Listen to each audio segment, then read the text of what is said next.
Buenas tardes, hermanos, que el Señor les bendiga.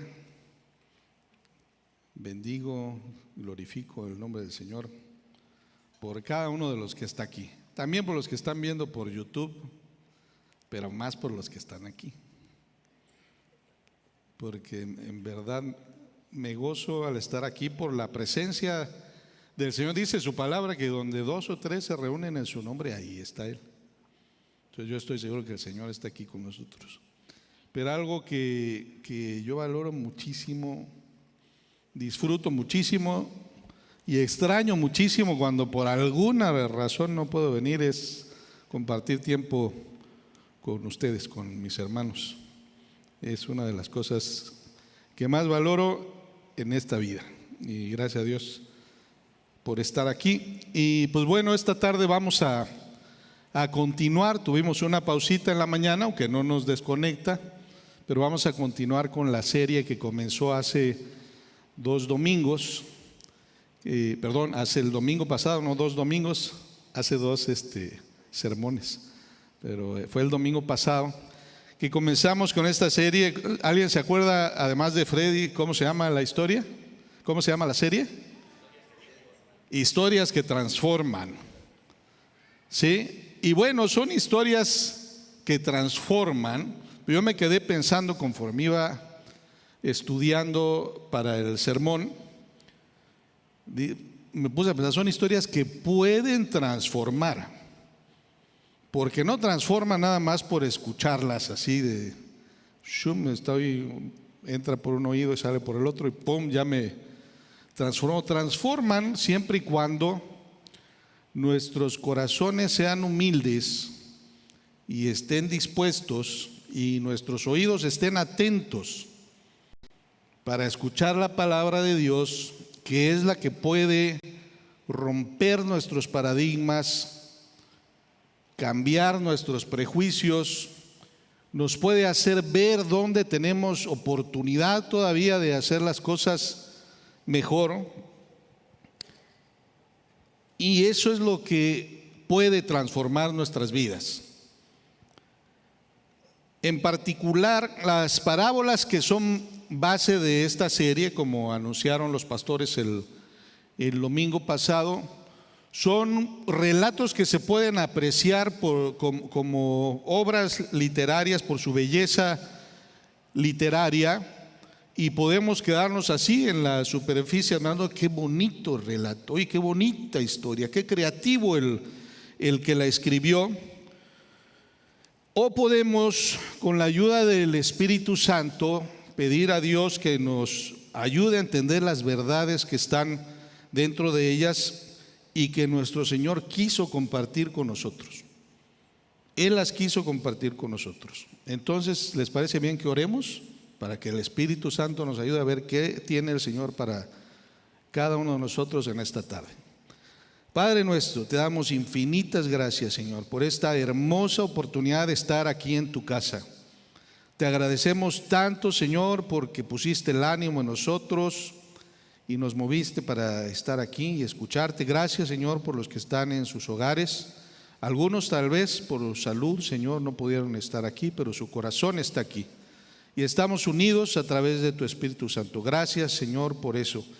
Y Señor, ahora que nos vamos a exponer a tu palabra, queremos suplicarte que nos ayudes, que nos despejes la mente de las preocupaciones, de lo que quedó en casa, de los problemas que tenemos. Señor, hemos orado, los hemos puesto en tus manos. Ahora ayúdanos a descansar en ti, como decía Freddy, Señor, y podernos enfocar, poner atención en lo que quieres decir a cada uno de nosotros a través del texto que vamos a escudriñar en esta tarde. Nos ponemos en tus manos anhelantes, expectantes y deseando que tu buena voluntad se cumpla en cada uno de nosotros. En Cristo Jesús oramos. Amén. Y bueno, hay eruditos que dicen que una parábola puede tener hasta 3 o 4 capas, así como las cebollas, como Shrek, que decían que era como cebolla. Quienes no lo han visto, pregúntenle a algún muchacho. Una parábola puede tener así 3 o 4 capas, que son los diferentes puntos de vista desde que las podemos observar para que nos digan una o más de las enseñanzas que tienen para nuestras vidas. De manera que encontré algo que dice que puede encubrir despertando la curiosidad, desafiando al ingenio, incitando a descubrir. Que es así como me gustaría que estuviéramos hoy en esta tarde, así deseando qué es lo que me quiere decir el Señor a mí, a través de esa parábola.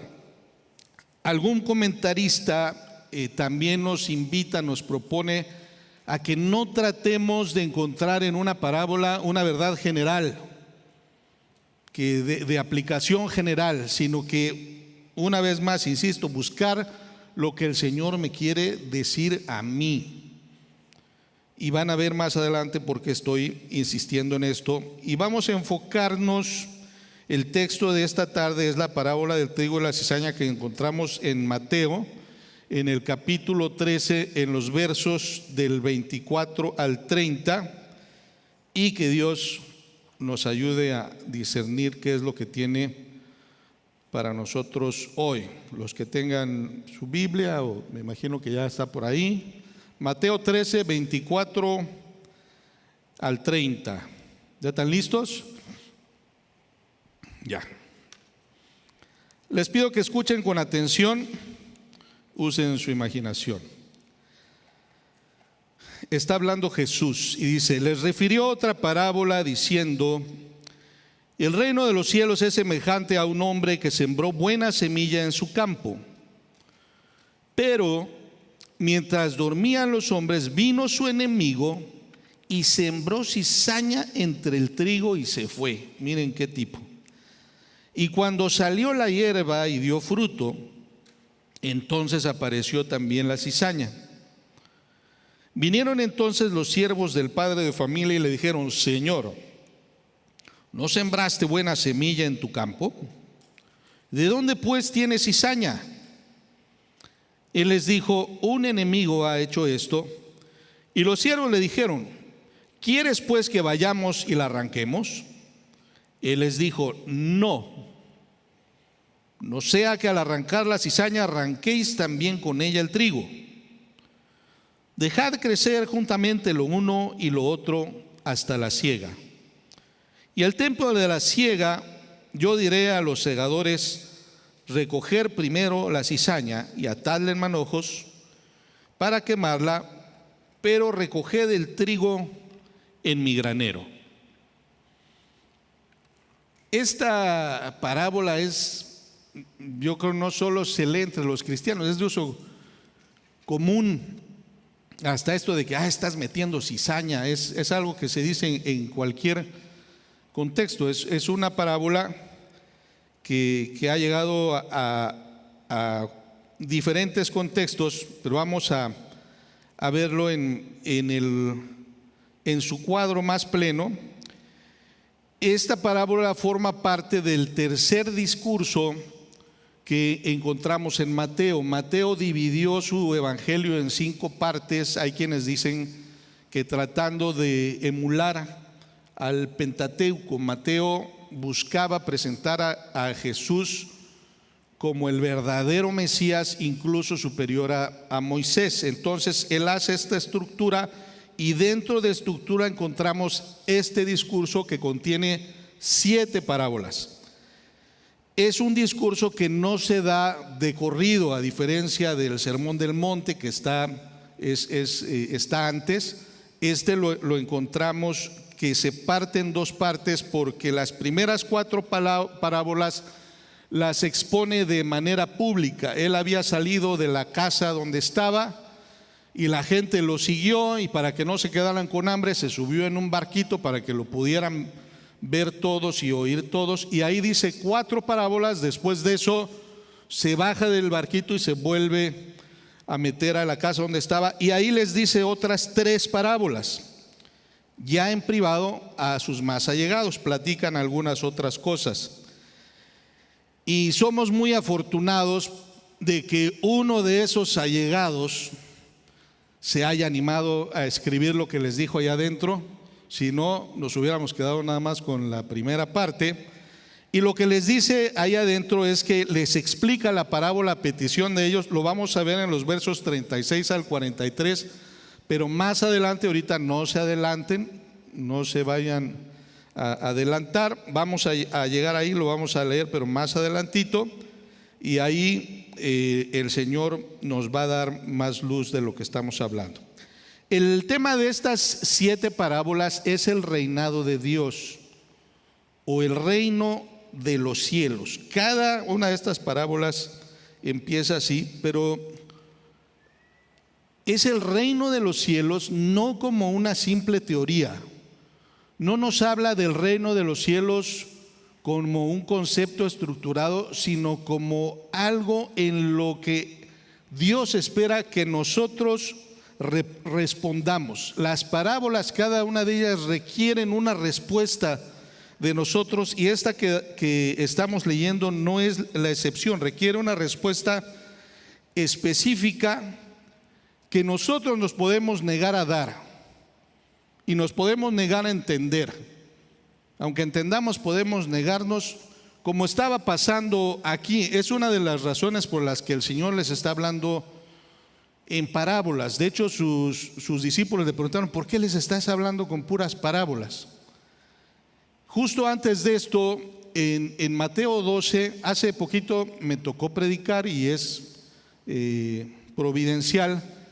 Algunos se acordarán, platicamos que justo antes de esto el Señor había tenido un desencuentro con los fariseos, que andaban diciendo que Él hacía los milagros que hacía por Belcebú, y Él se enoja con ellos y les dice que la blasfemia contra el Espíritu Santo no va a ser perdonada. ¿Sí se acuerdan? Hablamos de eso y hablamos de los frutos, de los buenos árboles que dan buenos frutos. Bueno, si no se acuerdan, ya les recordé, pero esto está pasando justamente después de esto.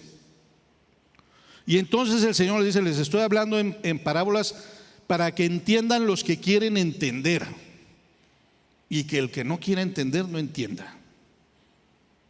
Porque habían personas que se resistían a entender, como vimos, y algunos otros estaban dudando, algunos estaban indecisos, a diferencia de los discípulos que incluso le piden: Señor, explícanos. Ellos estaban deseosos de escuchar. Por eso les dice: a los que tienen les va a ser dado más. Y ustedes, gloria a Dios, porque son de esos que están deseosos de oír, por eso están aquí.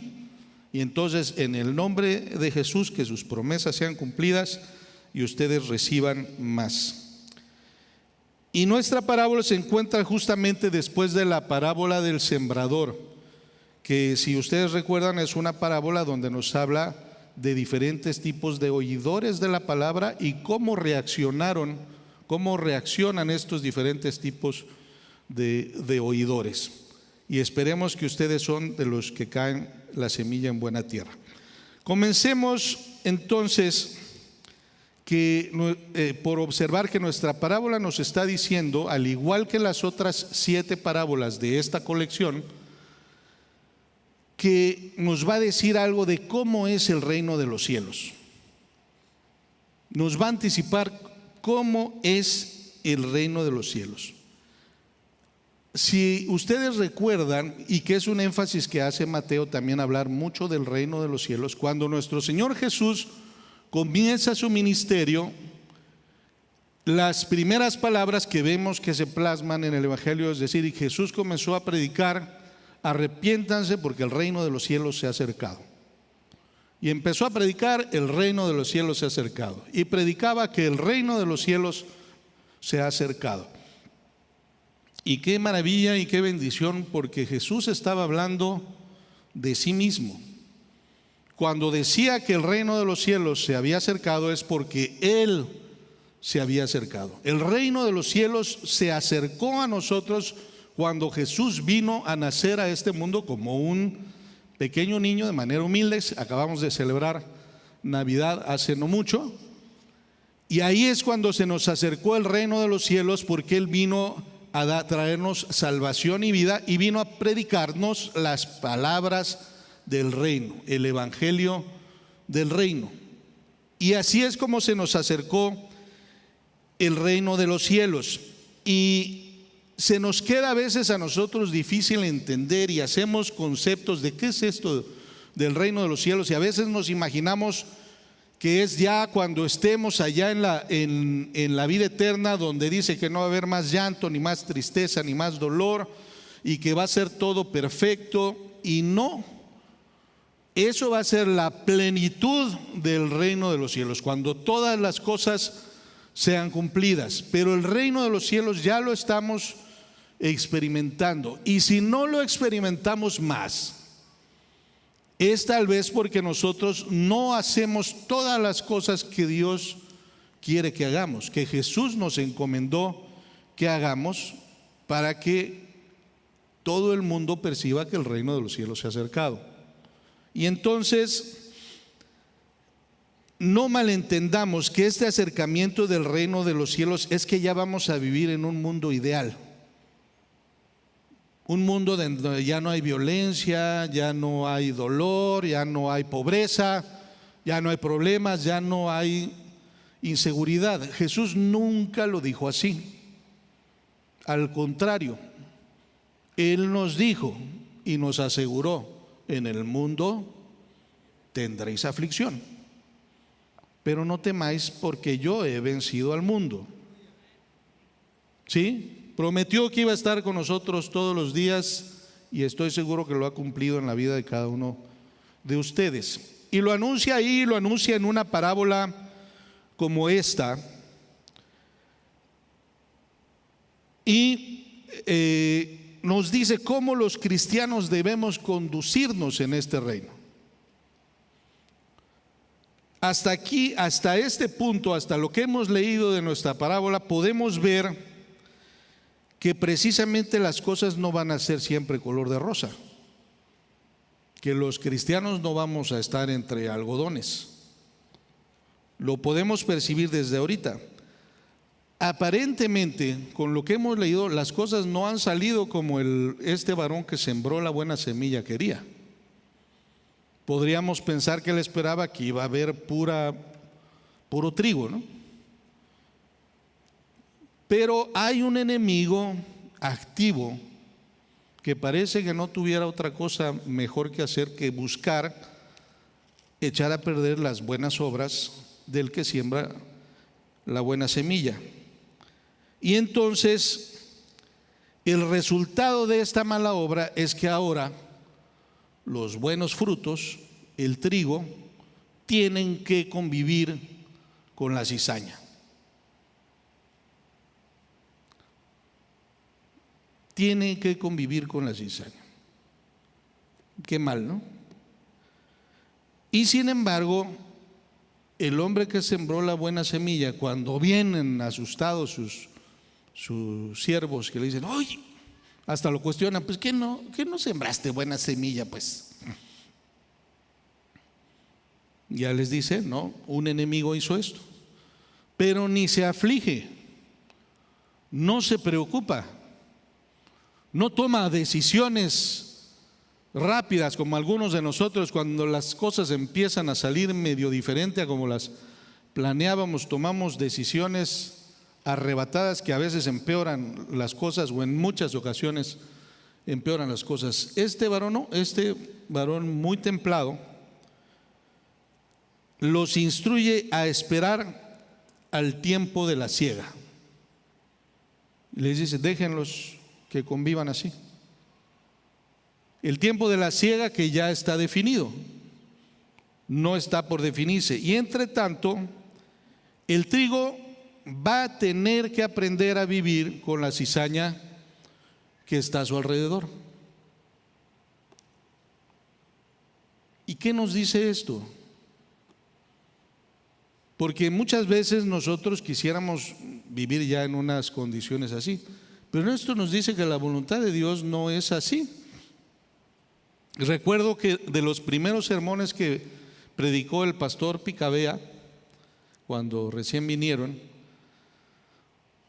puso una figura de que algunos queremos tener la computadora de la misma marca y el celular de la misma marca y el reloj de la misma marca y todo, para que solo se hablen entre ellos y no se contaminen con nada más, y lo ponía como una figura del cristiano que solo quiere venir a la iglesia y solo asistir a actividades de la iglesia, y en su negocio quiere contratar a puros cristianos y que sus hijos vayan a una escuela de cristiana para que no se contaminen con los del mundo.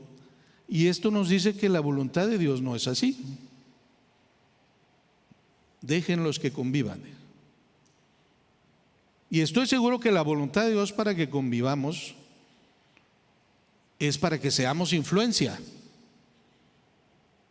que como trigo seamos influencia sobre la cizaña, más que la cizaña sea influencia sobre nosotros.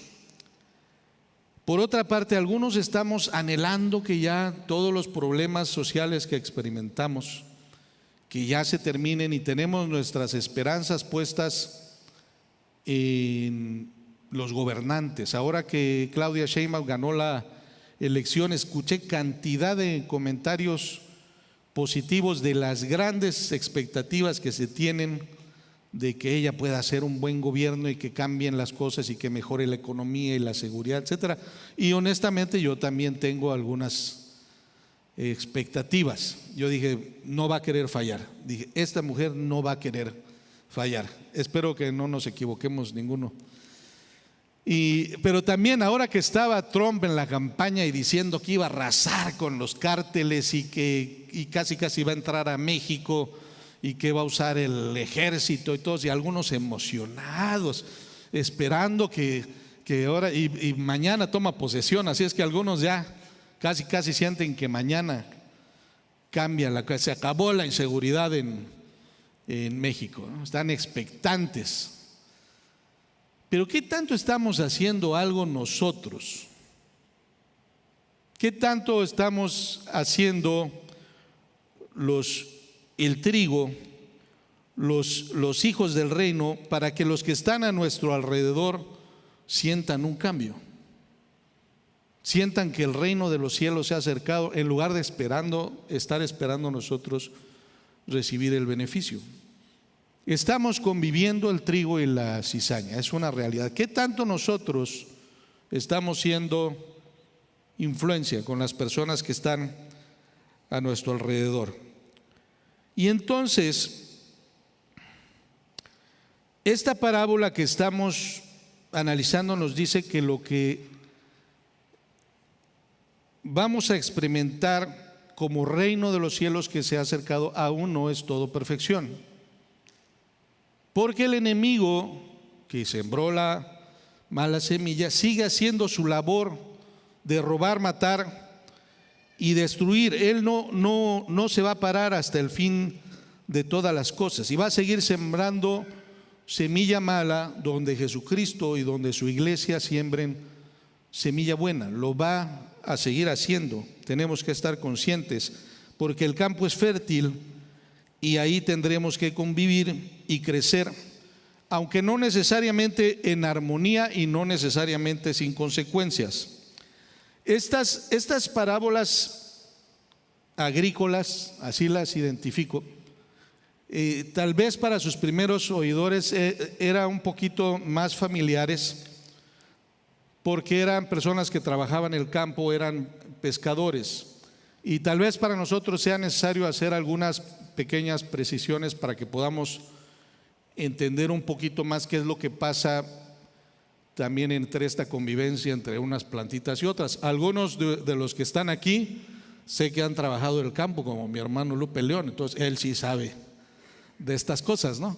Pero otros no sabemos, somos gente más de ciudad, más del asfalto, ¿no? Y pues resulta que cuando se va a sembrar es necesario preparar la tierra, asear a la tierra para que se oxigene, se limpia de toda la maleza, todas las impurezas que tenga, se fumiga, y de la misma manera la semilla que se va a sembrar se escoge la semilla. Ahora ya la venden escogida, pero se escoge para que sea la mejor semilla y que no traiga semillas de otras plantas que finalmente van a hacer daño a las plantas que vamos a sembrar.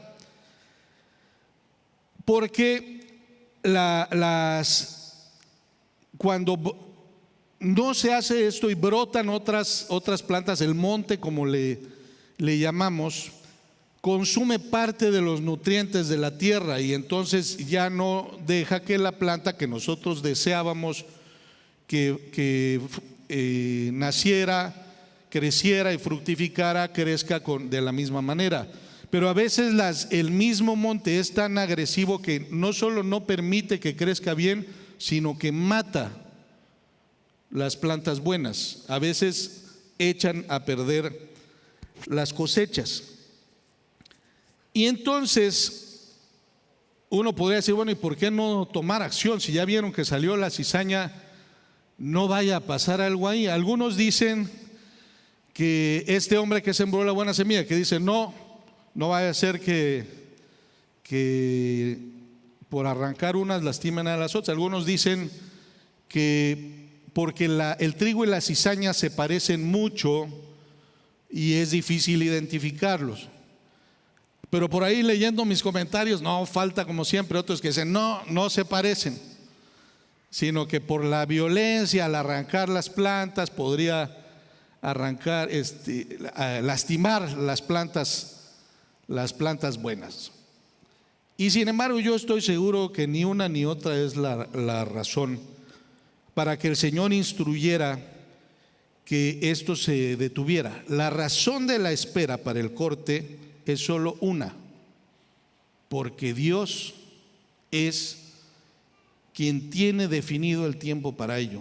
Dios y solo Dios. Nadie más, a nadie más le corresponde definir ni cómo ni cuándo.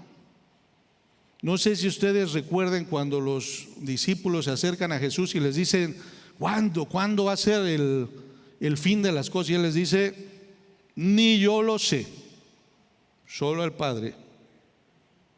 ¿Sí? Y eso debería quedarnos bien claro. Solo a Dios le corresponde definir cómo y cuándo se corta la cizaña, no a nosotros. Les comentaba que somos muy afortunados porque a diferencia de los primeros que oyeron la parábola que nuestro Señor Jesús contó, que escuchamos ahorita, desde el barquito, desde donde estaba, uno de los que estaba ahí, que de los que recibió el mensaje en cortito, como decimos nosotros, y que escribió, podemos leer y oír, y entonces la explicación que tenemos, si nos hacen favor de poner en la pantalla, para los que no traigan Biblia o los que traen Biblia, de los versos 36 al 43 del mismo capítulo 13 de Mateo. Les invito a que leamos con atención, porque Jesús va a dar algunas explicaciones. ¿Ya estamos? Entonces, despedida la gente, entró Jesús en la casa y acercándose a él sus discípulos le dijeron: explícanos la parábola de la cizaña del campo. Esto me gusta, tenían hambre, escucharon un montón de cosas, pero le dicen, explícanos. Querían aprender. Respondiendo él les dijo: el que siembra la buena semilla es el Hijo del Hombre. El que siembra la buena semilla es Jesús, es él mismo que está hablando. El campo es el mundo. Y esto de que el campo es el mundo, quisiera aclarar, hay quienes dicen que esta parábola es para la iglesia. No es para la iglesia nada más. Recordemos que esta fue de las que dijo públicamente, de las 4 que dijo públicamente. Y aquí está diciéndonos, el campo es el mundo. La buena semilla son los hijos del reino y las cizañas son los hijos del malo. El enemigo que la sembró es el diablo. La siega es el fin del siglo y los segadores son los ángeles. De manera que como se arranca la cizaña y se quema en el fuego, así será en el fin de este siglo. Enviará el Hijo del Hombre a sus ángeles y recogerán de su reino a todos los que sirven de tropiezo, a los que hacen iniquidad, y los echarán en el horno de fuego. A los que sirven de tropiezo, ¿para quién? Pues para los hijos del reino. Allí será el lloro y el crujir de dientes. Entonces los justos resplandecerán como el sol en el reino de su Padre. Y el que tiene oídos para oír, oiga. Esta es la explicación que nuestro Señor Jesús les dio. Y aún así tenían que pensar para entender. Ya se los dejó mucho más claro, pero hay que pensar. Y yo observo primero, a lo mejor ustedes observen más cosas, la confianza de nuestro Señor Jesús y el sembrador, que los hijos del reino van a prevalecer, van a resistir a pesar de todo lo que los hijos del maligno les quieran hacer. Si esto no fuera así, el Señor no esperaría a la ciega, Él haría cosas antes. Pero Él sabe que aquellos que deseen permanecer, los que se mantengan firmes, van a prevalecer a pesar de cualquier ataque del enemigo y de sus hijos. Eso me gusta. Ojalá y nosotros podamos ser contados entre ellos. Lo segundo que observo es la paciencia de nuestro Señor para dejar que convivan. Porque también Él podría decir, no, a ver, a estos no me los tocan, y arrasa con todos aquellos que nos quisieran hacer daño. Convivan hasta el final para emitir su juicio. Y estoy seguro que porque el Señor sabe que algunos de estos se van a arrepentir por la influencia de los hijos del reino.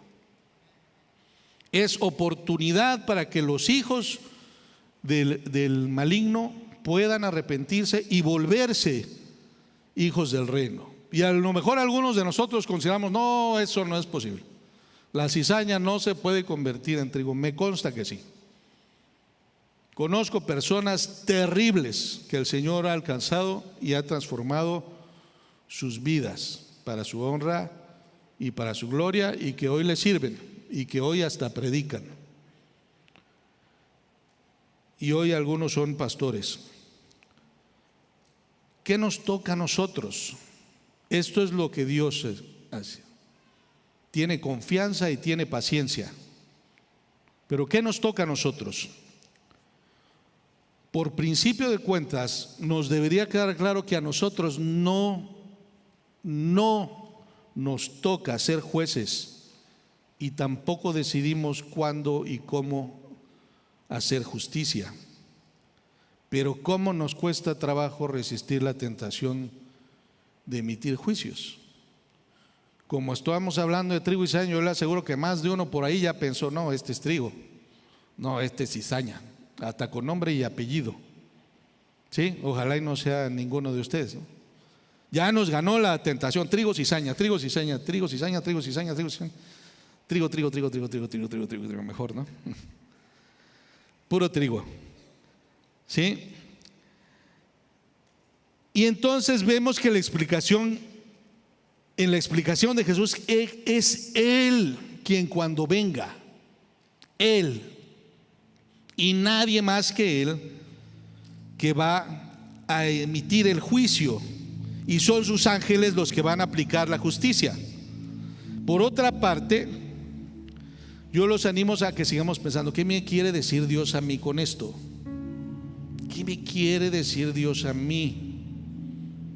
Porque cuando emitimos juicios tendemos a equivocarnos. Y les voy a dar algunos ejemplos. Imaginen a un hombre un hermano de la iglesia, que viene otro hermano y le dice, fíjate que creo que fulanito está cometiendo este pecado. Ay, no me digas, yo lo quiero mucho, no me lo digas. No, pues ya te lo dije. Ay, ni bien se ha ido el que le vino a decir, y va con otro hermano, oye, fíjate que fulanito está cometiendo este pecado y yo lo quiero mucho, y por eso me duele y por eso te lo digo, para que oremos por él. Ya no le dijo parece como le dijo el otro, ya le dijo seguro, está cometiendo este pecado. Y ya se fue de hablar y le habla por teléfono, oye, te hablo para que oremos por fulanito, porque está cometiendo este pecado. Y hasta se le salen las lágrimas, que yo lo quiero tanto. ¿Quién será la cizaña ahí?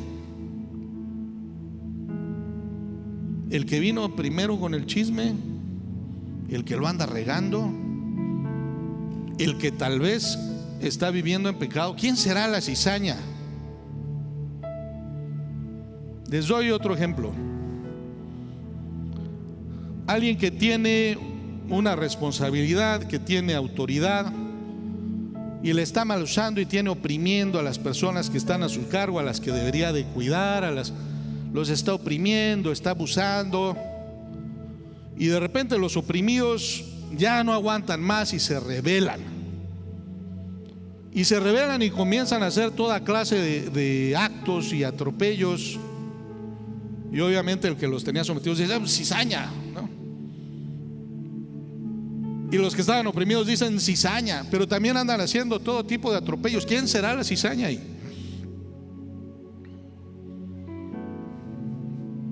¿Por cuál votamos? Les voy a contar otra historia. Había un varón que comenzó a ir en contra de lo que los líderes religiosos estaban imponiendo injustamente, y comenzó a hablar de cómo debían ser las cosas, y algunos empezaron a escucharlo y empezaron a seguirlo, pero otros no les pareció lo que estaba diciendo y comenzaron a murmurar y a intrigar en contra de él. Lo empezaron a tratar como cizaña, y hasta sus hermanos lo traicionaron, y las cosas fueron subiendo de nivel y de urgencia hasta que lo crucificaron.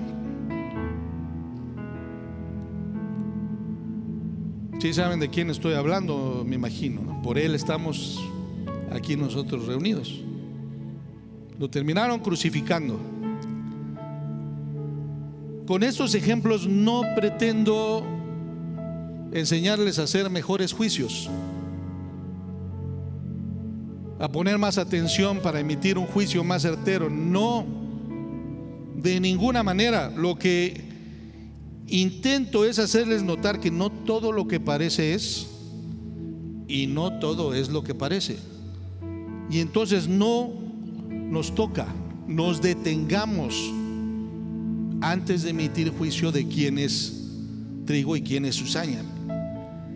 Y por otra parte, antes de hacer eso, necesitamos nosotros andar con pies de plomo y con corazón humilde. No sea que pensando que estamos haciendo el bien, pensando que somos trigo, andemos haciendo el mal, y que por nuestros errores estemos dañando a otras personas y resulta que somos cizaña. Escuché recientemente un audio que me mandaron, donde está muy interesante, pero en alguna parte habla el hecho de que el mal o hacer el mal se puede normalizar. Se nos puede hacer común aunque no lo podamos creer. Y entre los argumentos que está presentando es que están enjuiciando a un hombre, a un militar que había cometido cantidad de delitos y crímenes incluso en contra de algunas personas, y cuando lo están enjuiciando, él dice: soy inocente, yo solo hice lo que me mandaron, yo solo cumplí con mi deber. Hizo muchísimo mal, pero él estaba seguro que había hecho lo correcto. Y nosotros tenemos